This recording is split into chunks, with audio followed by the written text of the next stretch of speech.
Good morning and happy Black Friday. I'm Zinklea Simwa in Washington, D.C. Joe and Savannah are off today. Right now on Morning News Now, post-holiday squeeze. Now that your heavy Thanksgiving meal has worn off, hopefully, brace yourself. The travel rush is on. AAA projecting this was one of the busiest Thanksgiving travel seasons of all time. But after a fairly quiet week leading up to the holiday, change could be in the air. The potential trouble facing travelers and what you need to know before you go.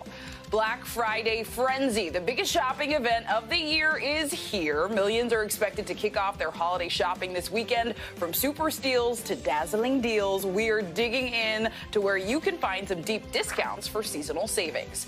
Soccer showdown. Fresh off a disappointing draw against Wales, Team USA is preparing for a huge match against tournament heavyweights England. In a World Cup that's already seen some shocking results, can the U.S. pull off the upset? We're breaking down what's on the line and what to watch for in this football face-off. And can't miss list. If you've got family in town, and you probably do, or just can't physically get off the couch, do not worry. There is plenty to check out. The new music, movies, and classical retellings you'll want to be sure to see heading into the weekend. So thank you so much for starting your Black Friday with us. We're, of course, going to begin this morning with the latest on your weekend travel outlook across the country. Millions of Americans took to the roads and the skies ahead of the Thanksgiving holiday, with AAA projecting the rush would be the third busiest on record. And when it comes to those pesky travel headaches, so far, so good. No major weather events have forced any sort of major cancellations at airports from coast to coast. But will that change heading into the weekend, and could it affect your trip home? We've got NBC meteorologist Michelle Grossman standing by with that much-anticipated weekend forecast. But we are going to start this morning with NBC News correspondent Ron Allen, who's live for us outside of LaGuardia Airport in New York, or I should say inside of LaGuardia. It's looking pretty busy, Ron. So let's get straight to it. How are things looking over there right now? Well, we've been joined by the Kilgore College Rangerettes, who were just back from performing at the Macy's Day Parade yesterday. They just happened to be here. There's about, looks like 1,000 of them. Oh, wow. And, but this is not, and they're about to get on a flight. Where are you guys going? Texas. Well, have a good flight. If you look behind them, though, there are very few people in the airport. It's early morning, and it's been relatively smooth. Hopefully their flight is going to be on time. I looked at the board a little while ago. There are no cancellations yet, and hopefully that will continue. It's been that case. We were here yesterday as well. Then the big issue seemed to be people dashing to the airport, hoping that they were going to get to Thanksgiving dinner on time. Today, not. Maybe we'll see. You know, you can leave early, and this is perhaps the beginning of a busy weekend. But we'll see. It seems like the air system has adjusted to the new reality that we have in our post-COVID world. We talked to some travelers over the past couple of days about their experience traveling on the holiday. Here's some of what they had to say. Take a listen. So why are you traveling on Thanksgiving Day? Because there's less traffic than, who wants to travel Wednesday night? It's actually a relatively light travel day compared to some of the other ones, so we wanted to avoid Sunday. We'll let other people have at that day. I would say get to the airport early. You never know with the holiday season. A lot of people are traveling. Leave yourself extra time and try not to stress it. Yeah, it's basic common sense. Just, leave some extra time, travel early if you can, try to avoid rush time. But the bottom line is that the system seems to be doing pretty well this time around. We're getting back up to pre-pandemic 2019 levels of traffic. But it seems like the airlines have adjusted. And again, just be prepared, be patient, because it's going to get busy. And the best thing that's, I think, has happened is that the weather has been relatively stable, clear here in New York on the East Coast. And that's, I think, going to stay the case until Sunday, where there's some unsettled weather that moves in different parts of the country. You'll hear more about that in a minute. But bottom line is it's been a really good holiday travel week so far. Which we love, leading with some good news, and definitely travelers should always keep some margin in those plans, especially because we know this weekend will be the busiest travel-wise since the start of the pandemic. You alluded to that, Ron. So how have both airports and the airlines adjusted to handle the surge in travelers this year? Well, they've been on notice since the spring and summer when there were all these travel disasters happening. And there's extra staff. The TSA says that they have beefed up staff. The airlines have tried to readjust their schedules and readjust their staffing as well to accommodate this. And again, it seems to be going as best. I've not heard of any major hiccups yet across the country. Again, things will be put to the test on Sunday because that's like one real big day when everybody's trying to get home. If you can stay where you are until Monday, that's even better. The other thing that's making things better this time around is that people are working remotely. There isn't the concentrated rush that we used to have Wednesday to Sunday. It's something of a rush, obviously, but it's not like it used to be because there are more people working remotely, so they don't have to get where they're going. But it's still going to be busy. It's as you said, one of the busiest travel periods in a very, very long time, certainly. So again, the best advice: check with their airlines if you're flying to see where your flights are, getting on the roads, get out there early, and just be patient because it's going to take some time Sunday to get home if you're traveling on Sunday. But again, if you can spread out your travel and leave early, you'll be in pretty good shape, it seems. I love that. Spread out your travel, leave early. I think you hit on all the major tips: flying, being on the road. So, Ron Allen, thank you so much. Now let's get a check at your Morning News Now weather on this Black Friday for the weekend ahead. Meteorologist Michelle Grossman joins us now. Good morning, Michelle. Happy Thanksgiving and Black Friday. Morning, Clay. So good to see you. Happy Thanksgiving. Happy Black Friday. We do have a few hiccups. Ron sort of alluded to Sunday being the busiest day, and that's going to be a tough day travel-wise, especially along the East Coast. But starting with today, we do have some rain falling in spots, especially the southern plains. Heavy rain falling. It was falling yesterday as well, so could have some slowdowns there. Also along the East Coast, we're looking at some light rain. That should move out later on this afternoon, but still could see some possible slowdowns from Boston to Philly, D.C., into Atlanta, Dallas, and Houston also looking at some slowdowns. And we're looking at a new storm system moving into the Pacific Northwest, so possible slowdowns into Seattle. Now, as we look towards Saturday, we're looking good along the East Coast. We're going to clear it out, the Ohio Valley, the Great Lakes, so Minneapolis, Chicago, Detroit looking good. Looking great from Boston to D.C., Atlanta, weather-wise. We have a new storm system that'll be moving into the southern plains, bringing heavy, heavy rain once again, a flooding potential. So that could cause some delays in the area for Dallas, Houston, Salt Lake City. Maybe you could see some possible delays as well as we have some snow falling in portions of the Rockies on Saturday. Now, this is Sunday. We have that storm system that will be entering the southern plains tomorrow, moving into the mid-Atlantic, the Northeast, into portions of the Southeast. So we likely will have delays for Boston, New York City, Philly, D.C., and that's going to be tough for people who are traveling that day. Possible slowdowns in Chicago, Charlotte, Atlanta, Orlando, Salt Lake City, and also Seattle with some rain still falling. So satellite radar showing us that we do have lots of green on the map. That's indicating that rain is falling, even seeing some blue in portions of New Mexico, also far western Texas. We could see up to a foot of snow in some spots as we're looking at a winter storm there. So we're going to see some travel impacts today. The showers will quickly exit the East Coast. That's good news. And they're light this morning. Heavier showers in portions of the southern plains, Texas into Louisiana. Could see some flash flooding as well because we saw rain yesterday. It was heavy at times, and we're going to see more rain today. Also tomorrow, there's that new storm system that I was talking about that will develop in the southern plains. And we're going to see saturated soil. We're already seeing that right now. So any rain that falls on top of this soil could lead to some flooding. But look at all that rain later Saturday into the Tennessee Valley, portions of the Central Plains, into the Ohio Valley by Sunday, the Great Lakes, the Northeast. And it's going to be heavy at times on Sunday, and that could lead to some flooding as well. We're not looking at severe weather, but we're looking at the possibility for some flooding. Clay? Michelle, thanks so much. I'm a little nervous about my travel plans, but hopefully it'll all pan out. Yeah. Thank you. And Black Friday, of course, means deals, deals, and more deals, although some retailers began cutting prices back in October. This morning, shoppers will hit the stores eager to find the best bargains. NBC News correspondent Emily Aketa is in New Jersey, where shoppers are ready to go.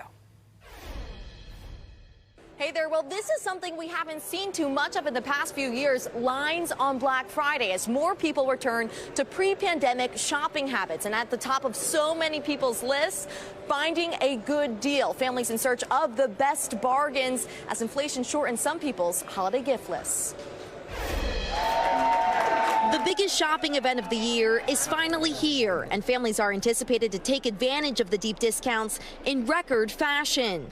A whopping 166 million shoppers to fill their baskets this weekend. Looks like there are going to be some good sales, and we're excited about that. But there could be some hiccups for one of the biggest Black Friday players. Some Amazon workers are expected to go on strike today around the world, including in the U.S., calling for better wages and working conditions.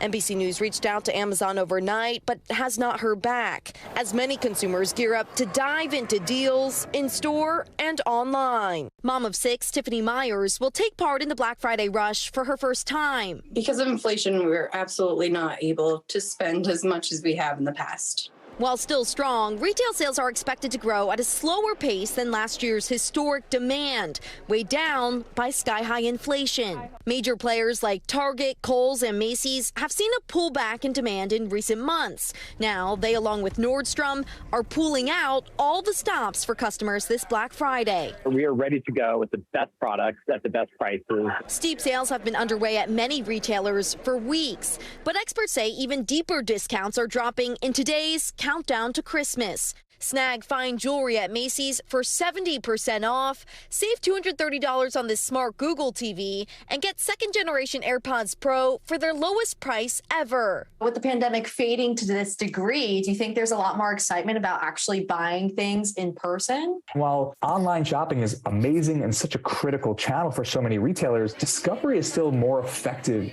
in the store. Should shoppers expect lines today? Yes, absolutely. As shoppers celebrate the season of savings. Well, to avoid those lines, consider using curbside pickup or look to see if a retailer allows you to check out items on its app to help save you time. And before you leave home, a few things to keep in mind. I've got mine right here. Make your list, compare prices, and set a budget and stick to it. Back to you. Emily, thanks so much.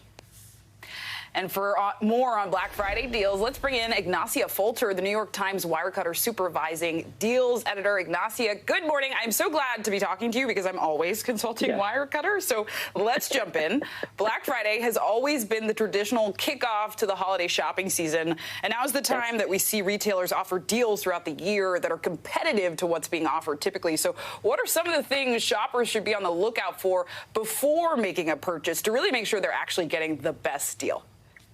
Yeah, definitely price match. Throughout, let's say you have a deal on Amazon, make sure you check on Best Buy, Target, Walmart to make sure that all of these prices are actually the lowest for the product of your choice. I would definitely make a list of all the essential gifts that you would like to buy and make a budget for the amount that you would like to spend for the holidays this year. So give yourself a cushion and, expect the unexpected. Expect to spend a little bit more because of inflation and use that wish list function on Amazon because you can get good deals on products that you would like. And we all love a good deal. And I always think it's important when we're talking about gifts and shopping to remember everyone has a different budget. So for shoppers who are not looking to dig super deep into their pockets, tell me about some of the best deals you can get today for under $100. Well, there are a couple for sure, but I think the best ones are the Samsung Galaxy Buds Pro. They're actually $100. They're great headphones, for folks who love Androids and have Android phones. Lego sets, if you're looking for toys for kids, are about $30 to $50. So those are always fun. Just make sure you don't step on them. The NutriBullet blender, the NutriBullet blender is about $45. That's great for if you want to run to the gym or if you want to take your smoothies to go. And the Amazon Echo Show is about $40 to $50.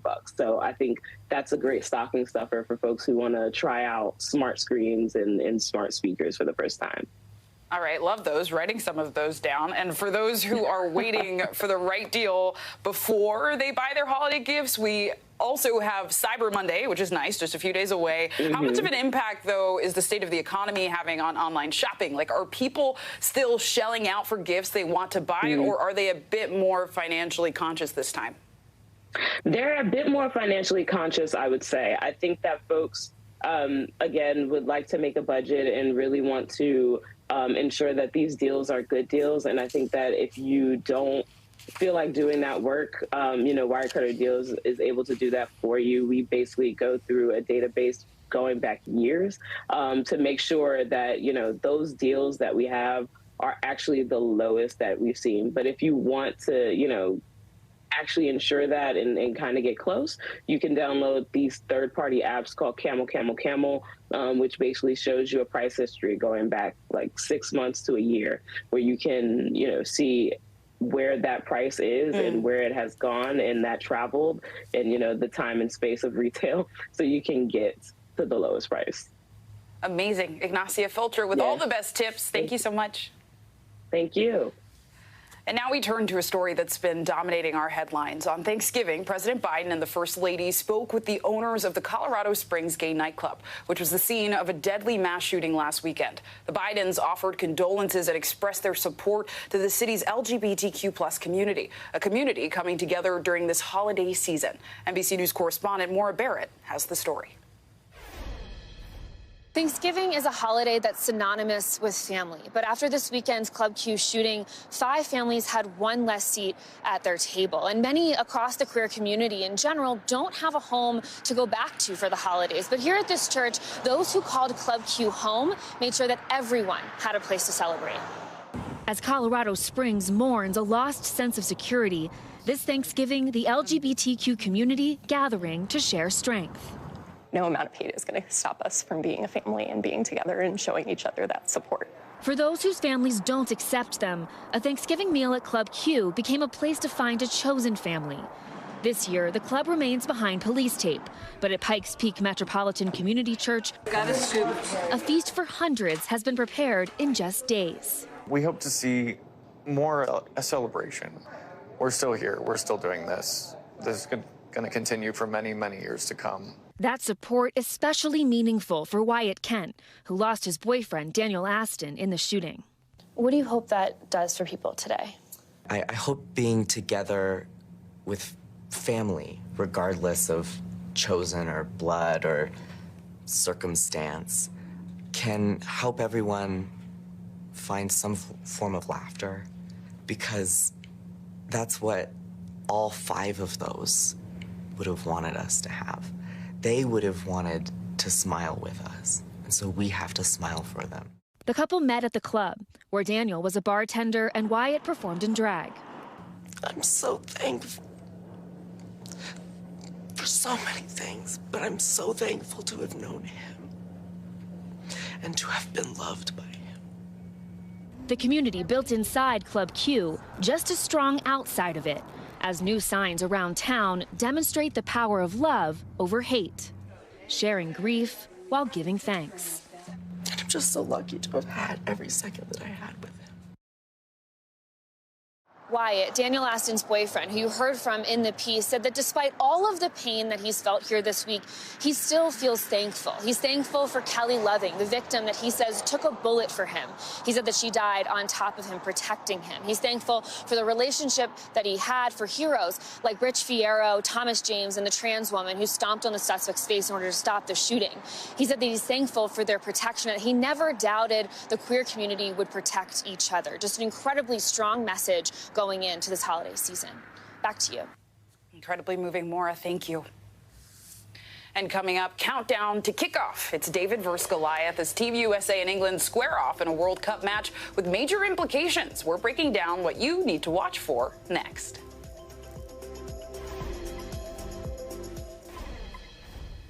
We're back now with another big day of soccer action at the World Cup in Qatar. Later this afternoon, Team USA locks horns with England days after playing out a 1-1 tie against Wales in their opening match. Telemundo sports anchor Carlos Eustace joins us now from Doha with more on this. I can hear the energy behind you, so great to have you on. First of all, I am still mourning Ghana's loss in the World Cup yesterday, but we are not going to talk about that. So let's talk about Team USA. This is a very tough match for them. Not only is England the overwhelming favorite to win this game, but some think they could go on to win the entire tournament. So how is Team USA preparing for this, and can they upset the odds? How are you, Sinclair? Salam alaikum from Doha. And I think the U.S. is definitely one of the underdogs of the tournament, and he's definitely the underdog against this team of England, because sometimes they don't think about how young this England team is. And there's this group of players that have been champions at the U17 level, at the U20 level, like Phil Foden, and you have them now on the senior level, and you saw it with the result they got. They also made it to the final of the Euro Cup, and they also made it to the semifinals last World Cup. And for the U.S., it's a whole different experience. The team comes back after 8 years of not being able to qualify for this tournament. So there's still, little things that it has to be worked out for the team to actually get to their best potential. But Tyler Adams talked about what it means to be the underdog. Let's listen to what he said. I think that in a lot of games, people would probably say that we're the underdogs. But we carry that with pride. It doesn't mean anything to us to be underdogs, to be favorites, to mean anything. We have to stay disciplined to what we do, and every single day train well, perform in the games and show up. And we know that our quality can show and our determination can show. And that being said, I think that when we step on the field against England, we have to ultimately be prepared, or else a win is not possible. And well, after what we saw with Japan and also with Saudi Arabia, it doesn't sound crazy that this could happen. Carlos, I know in the group's other match, Iran beat Wales in a pretty dramatic fashion by 2-0. So what exactly happened in that game, and what does it mean for Team USA's chances of getting out of the group? I think Iran actually deserved that win. They were really close. They actually hit the post 3 or 4 times even before the goals came in. And funny enough, they make it with 10 players on the other side. So they actually took advantage of that, were able to put the game away. But I think this is the worst result for the U.S. because if they had tied, as it looked right at the end of the game, that could have been possibly that they could be close to those two teams. Now they're at the end of that group stage, having to win against Iran and not knowing what's going to happen today. But at the end of the day, things are in the hands of the U.S. They have to be able to win this game and the following, and then think about the next round. And Carlos, notably, we've now seen all 32 teams play at least one game. So which countries have been the most impressive to you, the most disappointing? And talk to us about some of the big surprises, too, because I know there have been a few. Well, I think the most. Let's start with the disappointments. I think the disappointments haven't really been there because you still need to wait for that next match, right? I think the disappointment comes if you can actually make it to the next round. But there was big surprises, and the main one was the one with Saudi Arabia. Saudi Arabia beating Argentina was not on anybody's bracket, and all of a sudden this result comes. The same thing happened with Japan beating Germany. I would still wouldn't say that it's a disappointment from both teams, but it's definitely there. And then obviously we have England as one of the top tier teams that could make it to the next round. Well, we'll be watching. Carlos, thank you so much. And now to China, where workers angry over pay at the biggest iPhone factory have been clashing with police. And this morning, new COVID lockdowns in the country are cutting off some 6 million people. NBC News foreign correspondent Janice Mackey-Freyer is in China with the latest. Janice, good morning. Hey, Jinkley, good morning. China's government had tried tweaking its tough zero COVID policy to help boost the economy here. But with cases now at a record high, they're bearing down again. And that's going to affect consumers in the U.S., especially people wanting iPhones after protests this week at the main Apple supplier in Zhengzhou boiled over. This morning, COVID cases hitting an all-time high across China. The outbreaks triggering fresh lockdowns here, along with rising anger and protests. Violence rocking the huge Foxconn factory campus where the world's iPhones are made. Video showing workers there clashing with police wearing hazmat suits. The chaos was sparked by a pay dispute, according to workers, along with COVID rules at the plant, which is under lockdown. It's unbelievable this would happen inside China, says a Foxconn worker who was there. He also claims thousands like him didn't get sick pay when they were stuck in quarantine with COVID. In a statement about the unrest, the company says it's working with employees and the government to prevent similar incidents from happening again. Most of the workers lashing out were new recruits, hired after an exodus from the factory last month to flee the lockdown. Foxconn apologized and offered bonuses to any new workers wanting to quit, but it all poses a major disruption to Apple's production ahead of the holiday shopping season. The defiance at Foxconn, along with protests in other cities, show how patience is fraying here under China's harsh zero COVID rules. With no clear exit, it's a test for the government of Xi Jinping. And so officials are defaulting to the strategy they know best, like it's the early days of the pandemic in 2020. This is what they mean by a targeted lockdown, buildings sealed off with little notice when even a single COVID case is detected. The grinding restrictions have choked the economy and supply chains. It means Apple customers in the U.S. will wait weeks longer for deliveries because now the city where the factory is located is under lockdown too. In a statement to NBC News, Apple says it has team members on the ground, adding, "We're reviewing the situation and working closely with Foxconn to address their employees' concerns." Now, Foxconn confirms for us they're offering $1,400 severance if new workers want to leave, and that is posing a fresh setback ahead of what should be a busy retail season for Apple. Jinkley? Important reporting, Janice. Thank you. And now for more international headlines from around the world. Tensions rising in the Middle East. NBC News foreign correspondent Claudio Lavanga joins us now from Rome with the latest. Good morning, Claudio.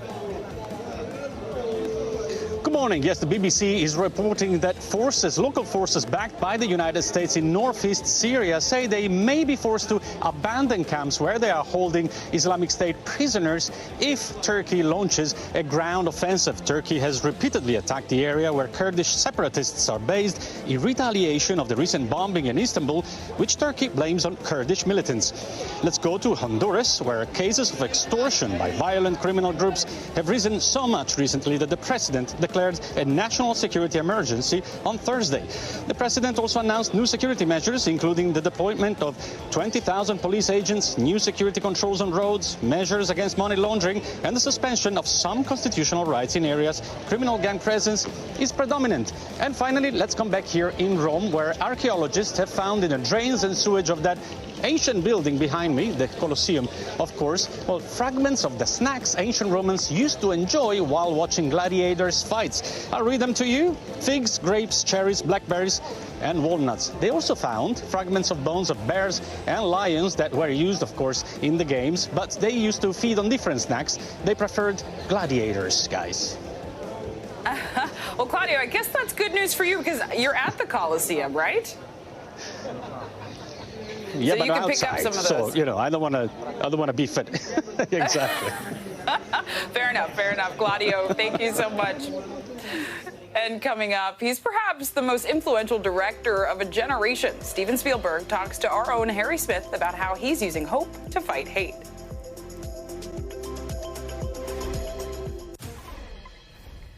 Welcome back. Steven Spielberg's latest film, The Fabelmans, is out in theaters now. And in the film, Spielberg addresses the ugliness of anti-Semitism he encountered at a young age. NBC News' Harry Smith spoke with the iconic director one-on-one. Okay, Sergeant, he comes over the hill here. Steven Spielberg's new film is as close to autobiography as we will likely see. I want to make movies, though. The Fabelmans is deeply personal. I've been living with the story my whole life, so this is something. I'm a very private person. I would never ordinarily take anything like this public.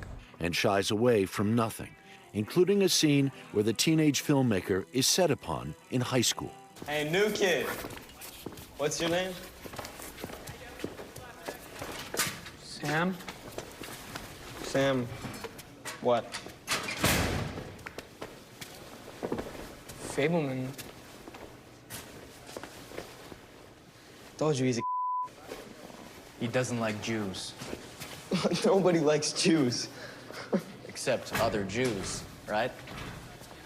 Well, I don't think there hasn't been a year where there hasn't been anti-Semitism in this country, throughout the world.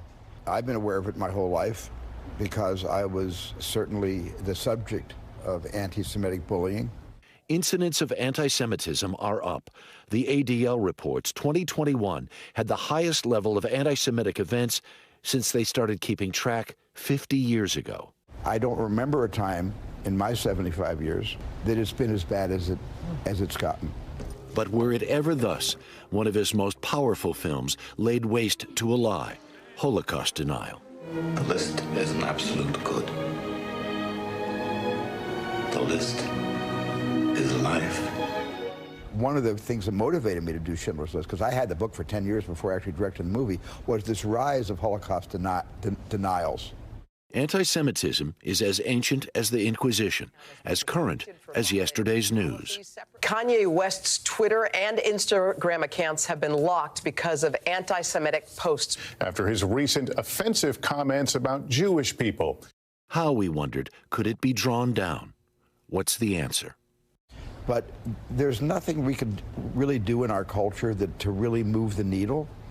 What is going to move the needle is people of opposing views and ideologies to get together into a room and start having civilized conversation with each other.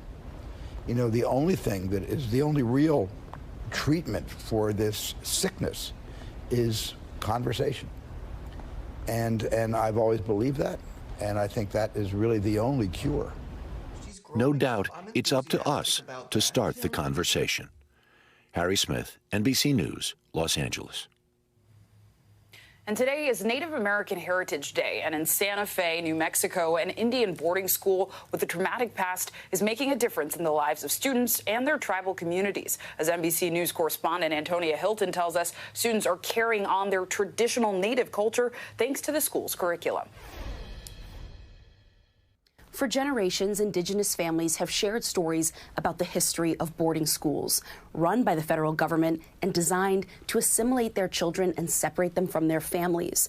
Recently, the federal government has been investigating the lives that have been lost and ruined by that system. But one school system in Santa Fe is already building a new era on old land and turning tragedy into triumph. Don't be late, guys. Hi, sweetheart. For Christia Beta, becoming superintendent of the Santa Fe Indian Boarding School was a dream job. She's not just an administrator, but a steward of history, overseeing a school that has overcome. So for some people, it's too painful to come back here. Founded in 1890 by the U.S. government, it was one of more than 400 boarding schools in the 19th and 20th centuries that used separation and violence to stamp out the traditions and spirit of Indigenous children and took hundreds of lives, all in the name of assimilation.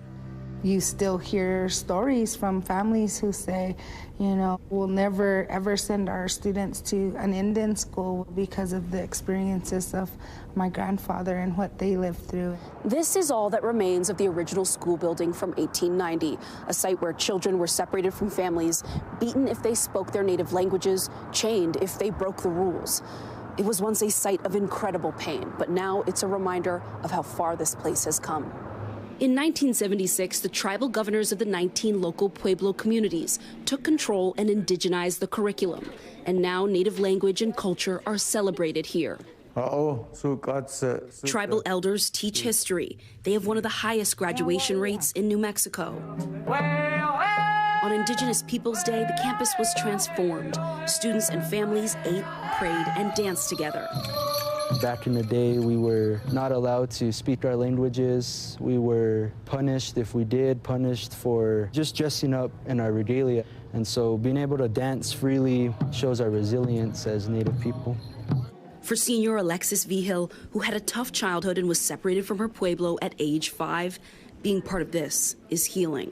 I feel like that kind of sparked more of an interest for me to want to go back home and relearn and regain everything that was lost. Now the school teaches 6 different Native languages. Alvino Sandoval teaches the Dene language, also known as Navajo. These are the change agents, and they're the ones that will make the difference. And we'll continue to hear the language, the prayers, the songs. Christia Beta hopes this school becomes a model as Indigenous Americans push lawmakers to act on 2 bills that would create a congressional commission to study records from the Indian boarding schools. There has been a movement to talk less about race in school. So are you finding that you're doing this at a time when there's less and less support for it? There's always been this resistance to accepting that people aren't all the same. But if you really want to reach your kids, you have to acknowledge who they are, where they come from, and what's important to them. Many of the students that we spoke with say that their grades and their self-confidence soared once they switched from traditional schools to this one. And they hope that the school system serves as an inspiration, not just for the curriculum and approaches in Indigenous communities, but for schools across the board. Moving reporting, Antonia. Thank you. And now to an age-old lesson for some younger students just in time for the holidays. No matter how big or small you are, it's the size of your heart that really matters. For one group of New Jersey pre-K students, it's never too early to learn about kindness and giving back. NBC News correspondent Maura Barrett has more.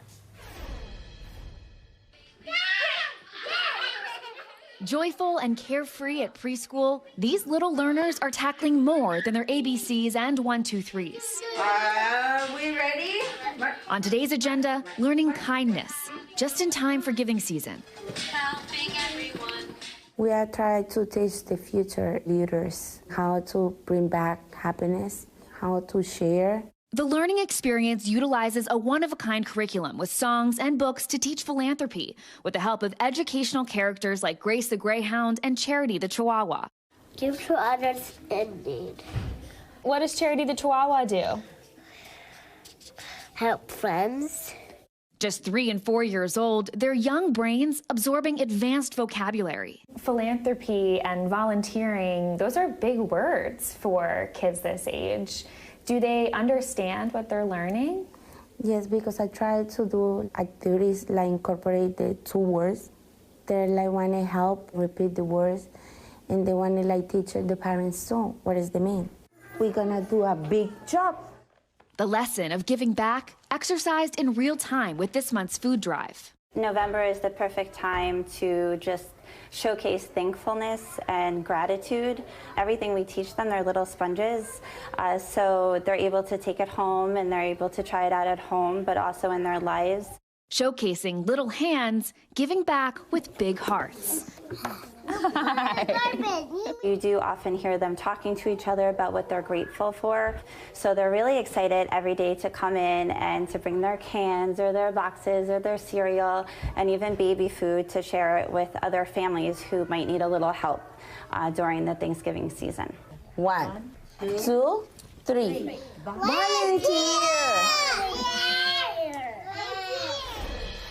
That was Maura Barrett reporting an adorable report. And with help from the students and their families, the Hoboken School also organizes monthly events to raise money for local nonprofit organizations in the tri-state area.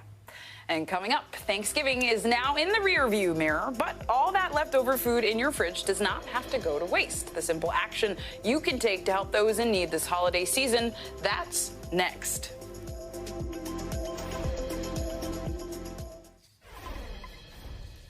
Welcome back. All right, so Thanksgiving dinner is now behind us, which means today is all about leftovers and holiday shopping. But if you have a lot of leftovers from your get-together yesterday, what do you do with all the extra food? Joining us for more on this is Leslie Gordon, the president and CEO of the Food Bank for New York City. Leslie, good morning. Happy holidays, and thank you for the work you do, first of all. So let's jump in with the challenges families are facing in this year's holiday season. We're dealing with a fragile economy, record high inflation. So how difficult is it for families this time of year? Good morning. I'm so glad to be with you. Thank you for having me and Food Bank for New York City sharing time with you this morning. You know, the centerpiece of the Thanksgiving holiday and holidays to come this season is often food. And for folks that we serve throughout one of the richest cities in the world in New York City, it can be an extraordinarily stressful time, particularly this year. We hear about inflation, unemployment rates, the skyrocketing cost of food and putting food on your plate. And so we're seeing a continued high level of need in our city, still pandemic era highs, historic highs, stubborn need, lots of folks online. And on the ground, here's how that translates. So, for example, making ends meet is really tough in New York City. And so I was talking to a mom just the other day. She happens to work at a supermarket, and she can't even afford to shop at the supermarket where she works. And so she turns to our amazing network at Food Bank for New York City to help fill in the gaps. It's a really stressful time. You go to the supermarket, you see all these fabulous holiday displays with all this great food, and folks who are shopping on limited incomes feel as if that's not for them. And so that's where Food Bank for New York City steps into the gap to make sure that they have all the good, nutritious food they need and food that is culturally relevant and familiar. I tell people it's not nutritious if you won't eat it. That's a good word. And so I'd love to hear, how are you filling that gap, helping those in need? And besides food donation, what are some ways people can help out other families this holiday season? So you can find yourself in our mission at Food Bank for New York City by donating. You can advocate and talk to your local lawmakers about policy changes, and you can volunteer your time. We're happy to take people at our community kitchen, where we turn out about 800 hot meals a day to the community, and in our network of about 800 on-the-ground partners. Hunger doesn't take a holiday, so we're at this 365 days a year. We're made for moments like this. And while the need remains stubbornly high, we're in it to win it, providing good, nutritious food. So that's meat, it's fish, it's chicken, it's dairy, and it's good culturally relevant food. So I think about, for example, a Bangladeshi community in Ozone Park, Queens, here in New York City. And so we make sure that they have access to things like halal chicken, turmeric, a familiar spice, soy sauce. We want to make sure that it feels like the right food at the right time for them. Right food, right time. Such important work because everyone deserves food. Leslie Jordan, thank you so much. Now to what's making headlines on Wall Street this morning. Elon Musk announcing a possible launch date for one of Twitter's most hotly debated new features. CNBC's Pippa Stevens joins us now with more. Good morning, Pippa. Good morning. Well, Elon Musk says Twitter will tentatively launch its blue checkmark verification system next Friday. Musk tweeting all verified accounts will be manually authenticated before the check is activated. Twitter will use different colors for individuals and organizations, with gold for companies, gray for governments, and blue for individuals. Twitter pulled the subscription package, which cost $8 per month after a surge in fake accounts. Ford is recalling nearly 519,000 SUVs in the U.S. due to fire risks from a possible crack in the fuel injection system. Ford says it will urge owners to have their cars inspected. The recall covers the Bronco Sport and Escape SUVs from model year 2020 to 2023. Once repairs are available, Ford dealers will update the vehicle software to alert drivers if there's an issue. And Black Friday has long been considered a key barometer of the health of the consumer during the holidays, but the day has lost some luster. A survey by PwC shows only 20% of people plan to shop on Black Friday this year, down from 60% in 2015, with many choosing to shop online versus in stores. Retailers have been pushing holiday deals earlier, with Walmart, Target, and Amazon advertising specials in October. Some have scaled back their in-store hours, with REI taking it a step further, saying it will permanently shut all stores on Black Friday. I mean, call me naive, but I still plan to shop today. That was my question. Are you an in-person or an online? But it sounds like... I'm an in-person. You got to try it on. You got to see how it feels. I'm all about that in-store experience. We love that. Well, Pippa Stevens, thanks for keeping us updated. And now to another major issue of concern. Millions of Americans suffer from dementia. Now the effects of diseases like Alzheimer's are being highlighted on TikTok, where the hashtag dementia has garnered more than, get this, 3 billion views. The posts have been praised for giving an insight into what caregivers are going through, but some have also attracted criticism. Our Savannah Sellers spoke with 2 caregivers whose loved ones are dealing with the condition and why they're posting it. My dad's 90 years old. He's got dementia. He's helped me my entire life. It's been about 5 years since Dan Salinger and his brother started caring for their dad. I see taking care of your parents and your elders the exact same way as I do a parent raising kids. He says TikTok has become a way for him to share what he's going through. Hey, good morning, TikTok, and happy Friday. Before I'm a caregiver, we're father and son. And I think that may be some of the allure. But posting on TikTok also comes with its challenges. I get negativity. Don't yell at your dad. You're terrible.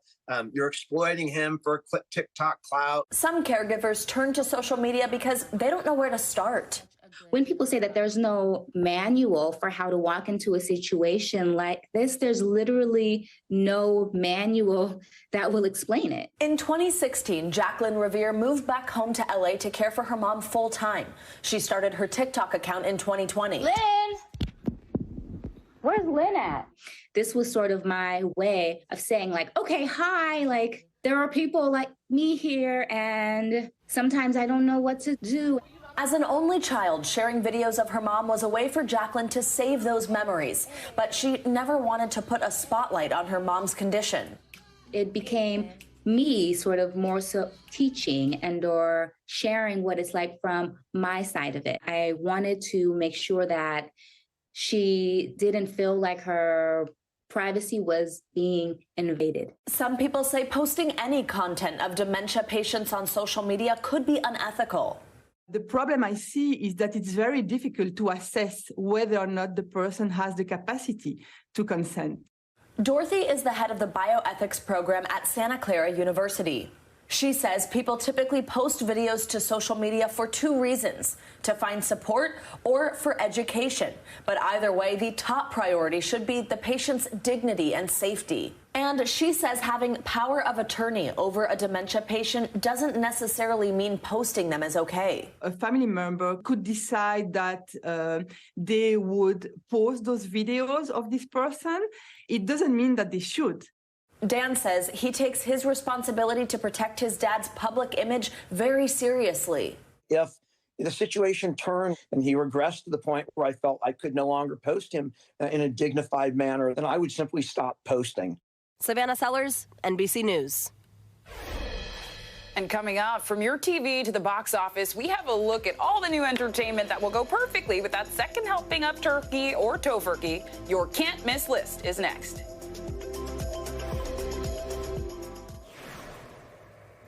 Welcome back, and a big warm welcome home to today's Al Roker. Al was released from the hospital just in time for Thanksgiving after doctors found blood clots in his legs and lungs. He took to social media with so much to be thankful for as he watched this year's Macy's Thanksgiving Day Parade from home, with our own Dylan Dreyer picking up hosting duties in his place. The team actually got a surprise phone call from the White House during the parade. President Biden and First Lady Dr. Jill Biden, of course, commended Dylan's hosting and extended well wishes to Al, saying, get this, they were going to call him next. Pretty cool, and we're so glad you're doing well, Al.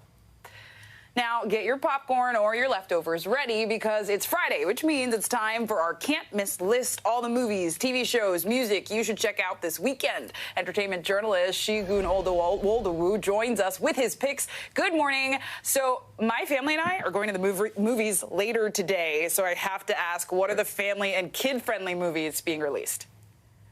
Okay, so first of all, happy Thanksgiving Day after. I'm glad to be here. Wakanda Forever. If you haven't seen it, it is the juggernaut that is just running away with the box office. It is setting records.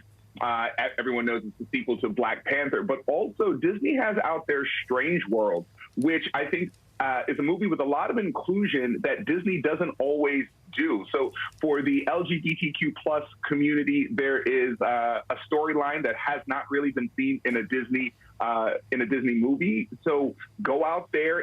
There's something for everyone. You know, everyone is represented, which is very important, I think, in entertainment. So you don't want to miss that. Again, Disney, Marvel, the House of Mouse is everywhere this holiday season, and so you can't go wrong with Wakanda Forever and Strange World. Definitely, you will want to check that out if you have time to make it to the movies. But there's a lot more, and we have so little time. So if you don't want to go out, let me tell you what you should stay in for. And Lizzo, who I stand for Lizzo. I'm Lizzo all the way. I have been following Lizzo.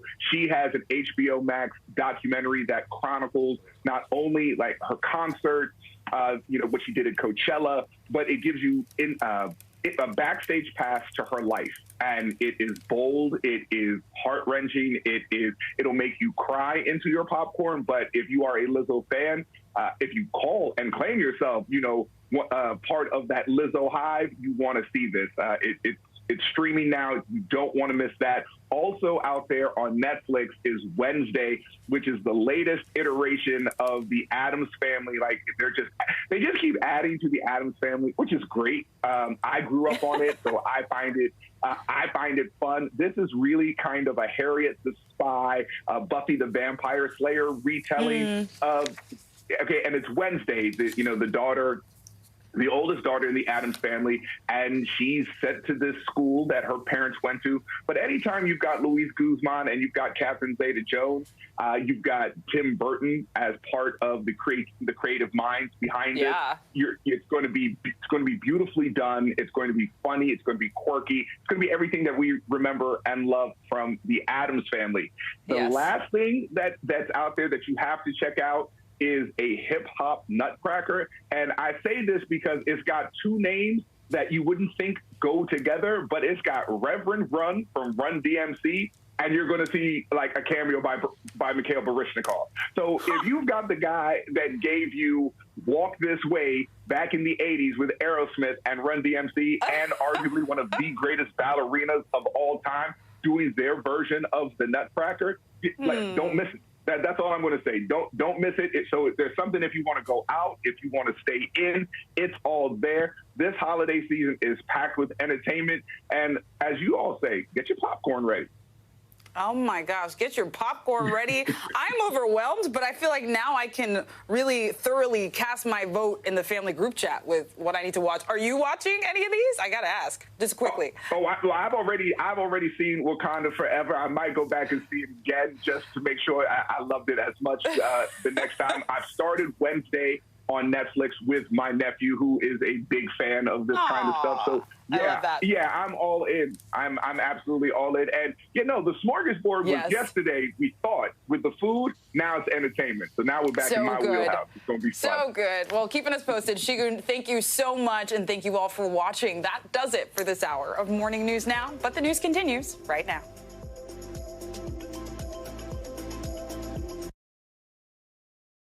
Thanks for watching our YouTube channel. Follow today's top stories and breaking news by downloading the NBC News app.